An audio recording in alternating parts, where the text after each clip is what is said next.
Hi guys, oh my gosh, I am so excited that we are doing this today. I am so passionate about what we are going to talk about. Forgive me if I have any brain fog and forget any words. I'm super excited.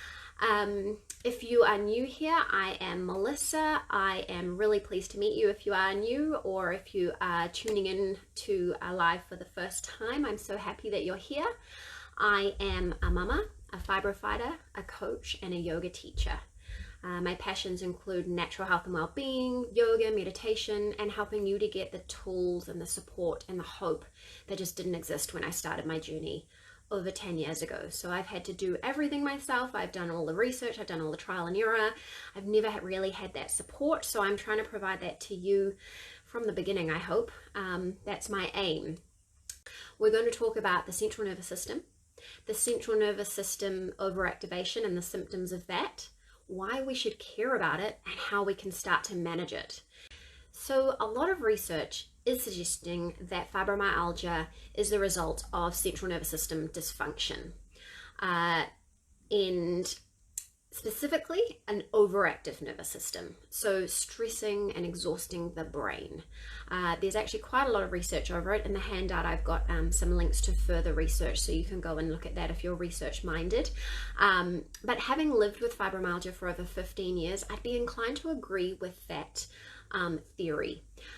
So it's not the sole problem, but having a central nervous system overactivation causes so many physiological flow-on effects that even after we've learned to calm it down again, as I have, which is a ginormous undertaking, it doesn't just magically fix us, right? There's just no such thing as that. And even if you do manage to calm the central nervous system, so many other things have happened that we have to go back and work on as well. So it's not as simple as I wish it was. I really do wish I had something that I could say, hey, this will make you feel better, guaranteed. That would be a dream, and I hope that happens in my lifetime.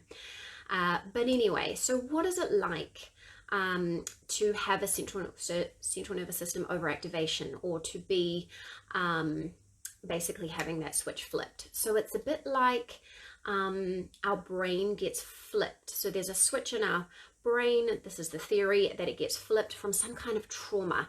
And the word trauma has a lot of connotations to it, right? But we mean like an illness. So I had an illness in university, which basically after that, the chronic fatigue never left and the chronic pain got worse and the sleeping got worse.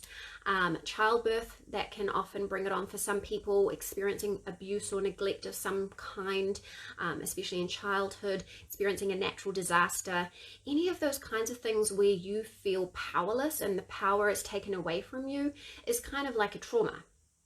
And once it gets flicked on, especially if it's a chronic one, it's very hard to turn off.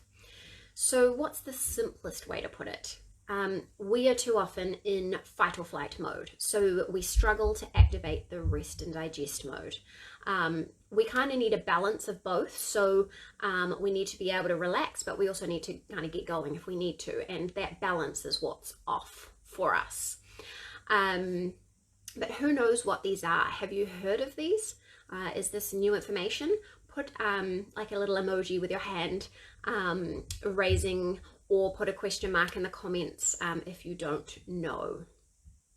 But basically the fight or flight response is that response we have to stressful stimuli. So a bear chasing us, for example, which would have happened, you know, more likely in history, I hope, than now. But our energy gets diverted to the functions that are needed to fly or run really fast.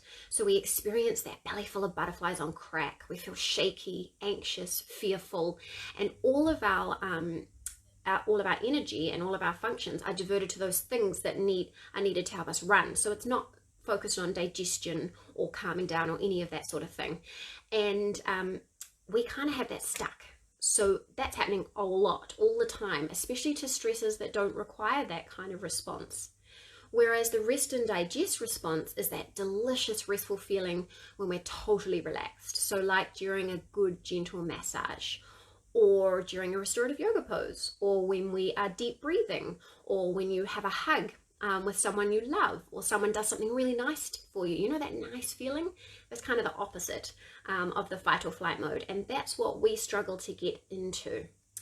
So when you have a central nervous system overactivation, it's like you're stuck over there in the fight or flight mode, and it's a chronic low-level anxiety that persists with you so long you might not even recognize it as anxiety because you adapt.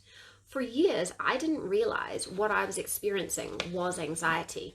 And it wasn't until it lessened, because I was working on my central nervous system, that I understood what it was. And this causes real problems in the body. So if our energy is constantly diverted to scanning for threats, getting ready to run to protect ourselves, how can we have energy for normal functions? We can't. Digestion itself takes a lot of energy. Your brain takes a lot of energy.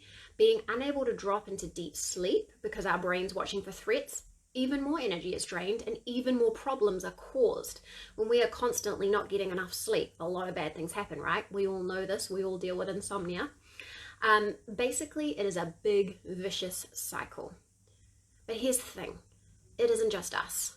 People with fibromyalgia, everybody is overstressed. Our life is too loud and too busy, and we don't prioritize rest. Basically, it's like a badge of honor if you're exhausted from working too hard. Everybody is going to end up with some form of chronic fatigue in the next 10 years if we don't figure this out. All people can benefit from dropping into the parasympathetic nervous system, or the rest and digest response. All people can learn to relax and benefit from it. And almost all people can benefit from restorative yoga. But before we go there, let's talk about some of the symptoms of central nervous system overactivity, because I have a feeling they're going to be familiar to you. But we're talking anxiety, insomnia, breathlessness, inability to relax, poor digestion, high blood pressure, fear, fatigue, lethargy. I mean, these are familiar, right? Is there anyone here without these symptoms? Put a little emoji if you've got one or more of these symptoms. I have a few. I have less now than I did before, but basically these symptoms are not new to us, right? So what are the benefits of a balanced nervous system? So where we have a balance of fight or flight response and the rest and digest response, and they come on at the right time appropriately. We get better sleep, we get less pain, we have reduced anxiety, we have better relaxation, good digestion, we heal well, we have enough energy, and we have less brain fog.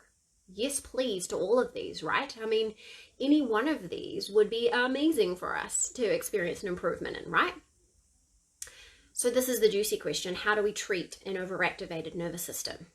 Well, they don't have the full answer yet, but there are some very smart people working on it, and I believe we'll see a full answer in my lifetime. I hope that's not over hopeful, but I think that they are getting closer.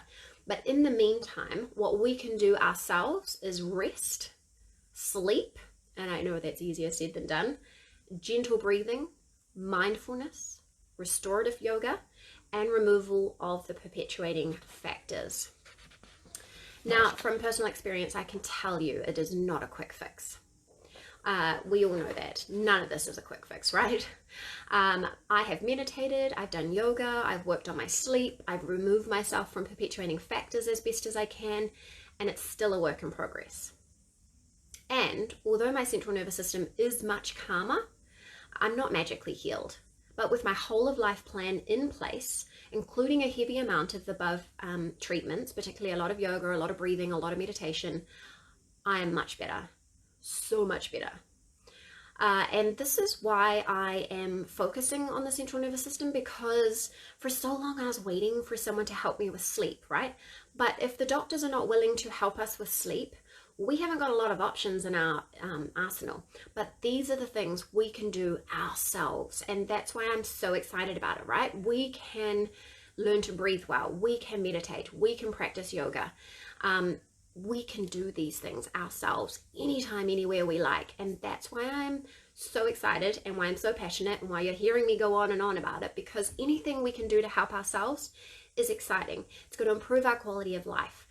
Knowing that we can improve our quality of life, which is self-efficacy, is research proven to improve our outcomes. And you know, those outcomes we're looking for is better sleep, less pain, less brain fog, all of that stuff, right? These are things we can do ourselves. So for a long time, meditation was my thing, particularly yoga nidra, guided meditation, because I needed the profound rest that it offered. Now, I didn't start doing it because I thought, hey, I'm going to calm my central nervous system down. I did it because I desperately needed rest. Couldn't sleep, couldn't nap, was exhausted, was in pain, and it gives me rest. It makes me so relaxed. Every time, which is almost every day, I kind of get up from my yoga nidra, I have that feeling of profound relaxation. And that comes after restorative yoga and meditative poses as well. That minute where you just come out of it and your body is wholly relaxed. I cannot get that any other way, and I love it so much. It is the best reprieve ever in the whole world, which is why I go on about it so much. But gentle breathing is also a great tool, and it helped to reduce some of that constant tension in my chest and my shoulders and my neck. It calms the central nervous system, and it's a way to calm it so when you do get stressed, so when something bad does happen, because it does happen in life, it's a really great way to calm down without having to be visibly doing anything. But most of us breathe incorrectly, and that adds to the central nervous system overactivity. It stops us getting into the parasympathetic or rest and digest mode. And it causes tension and pain because that we are not meant to breathe that way. So optimal breathing is really important, but really hard. No one thinks to ask us how we breathe, right? So we talk about all of these things. I talk about all these things all the time. I've got a ton of resources. Don't forget, I've got a handout for you, and I give you links so that you can figure these things out. And we talk about these in my restorative yoga program, which I can talk to you about later. But let's get into what restorative yoga is and why I am excited about it right now. This is probably going to be my new lifelong passion, because restorative yoga is a little less passive and easier to access for those who find it difficult to just sit still and breathe, right? It can be very hard when you live with pain and exhaustion.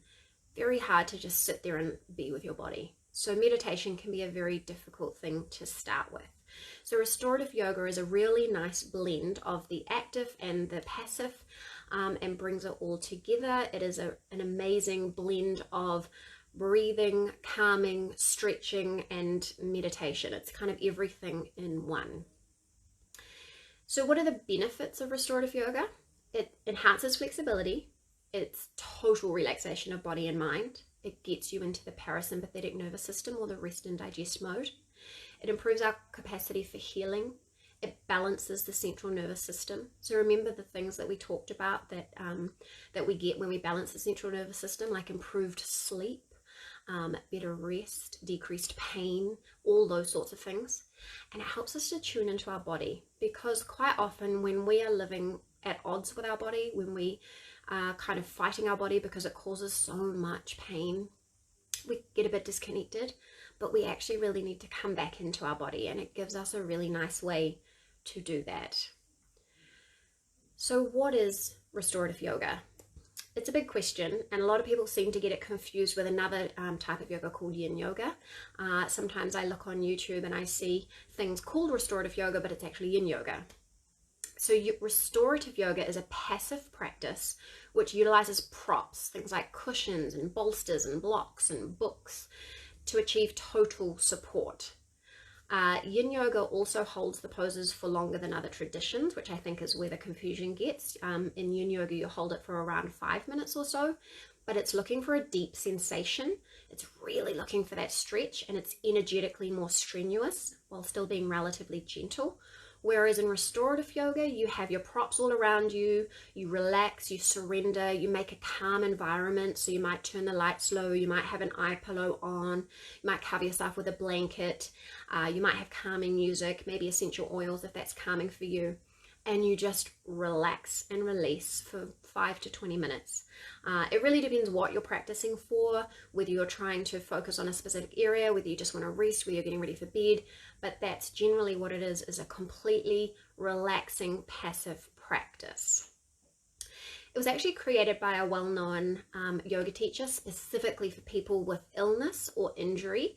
So it's pretty much adaptable for almost everyone. And I think that's why I love it so much, because it's accessible. If you've followed any of my work, especially when I'm talking about yoga, I'm all about accessible yoga. And the reason I created my programs is because none of it seems accessible, right? They say, oh, this is for chronic pain and fatigue, and then it's like 60 minutes long. And I'm like, I can't do that. I had trained to be a yoga teacher and I practiced for 10 years. I can't do an hour of yoga. So it is accessible. So that is why I love it. And that's why I am sharing about it. I basically have been creating these programs, the foundations of yoga for chronic pain and fatigue, and now my restorative yoga for the chronic life, simply because it doesn't exist anywhere else. Yoga created for us that we can do. And so that's why I'm here and doing what I'm doing, because I really want to share it with you, because it's helped me so much. And my students are benefiting so much. They're telling me that they're sleeping better. They're telling me that they're having less pain, that they're feeling like they can do something that they used to love and they can do it again now, whereas they couldn't before. But anyway, this has been a lot of information. Don't forget that your handout, I'll give you a link so that you can catch your handout. It's got all of this information, so please don't be overwhelmed. If you have any questions about anything, please pop it in the comments and I will come back and answer it for you. Let me know, does any of this resonate? Do you think you could benefit from working with your central nervous system? Do you do any of these practices yourself, and has it helped? I'd love to take a second just to tell you that my restorative yoga for the chronic life program is available right now. I am so excited to share this. I have been waiting and waiting. It's so much hard work, and it's so hard not talking about it until it's ready, but it's ready now. It's designed specifically for people with chronic pain and fatigue to be as accessible as possible. And that means all the classes are pre-recorded, so you access them whenever you're ready. It's a 12-week program. We delve into classes that help us balance our central nervous system, so we're improving our sleep, we're relaxing, we're decreasing pain, all those sorts of things. And I've created it with a specific order in mind. So we start with learning the poses. So we learn one pose at a time, because sometimes one pose is a full class. We have a big section on sleep, so we have a ginormous section for using it for sleep. So my thing is about connecting the tools of yoga with what we need, and we need sleep, man. One of my students from the foundations class has done some of my sleep classes, and she said that she went from sleeping 2 or 3 hours in a 24-hour period. Now she's sleeping 6 to 8 hours in a 24-hour period because of the relaxation, because of the yoga classes. Another student told me that she headed off a flare. So she woke up thinking that that day was over, but she got into one of my gentle classes and was actually able to get on with her day. So instead of spending the day alone on a couch in pain, she was able to go out and spend time with her family. I couldn't have even anticipated that as an outcome of my course, but that made me so happy. Nothing makes me happier than being able to share these tools that have helped me. And it's one thing for me to say, here's the research and here's what helped me, but when you see that there's other people, yeah, it's really exciting. It's super exciting. So you can tell I'm a little bit passionate about it. I'm a little bit excited. I'd be so happy to share those tools with you. If you have any questions about it, let me know. I'll provide a link. Don't forget to grab your handout, because there's all the information we talked about, a link to a pose that you can try. So my favorite restorative yoga pose, so you can give it a go, see if it helps you. The course is open until the 6th of March, and we start on the 8th of March. So this is quite a significant discount because it's the first time that I'm running this program this way. But I hope that you've learned something here. I hope that you've enjoyed it today. I'd really love to hear if you try the restorative yoga pose and if it helps you. And also please do share any practices you do that help you, because it might help someone else. Yeah, yoga might not be their thing, so whatever you do might help them too. Thank you so much for being here. I hope that that was all clear. Catch you again soon, guys.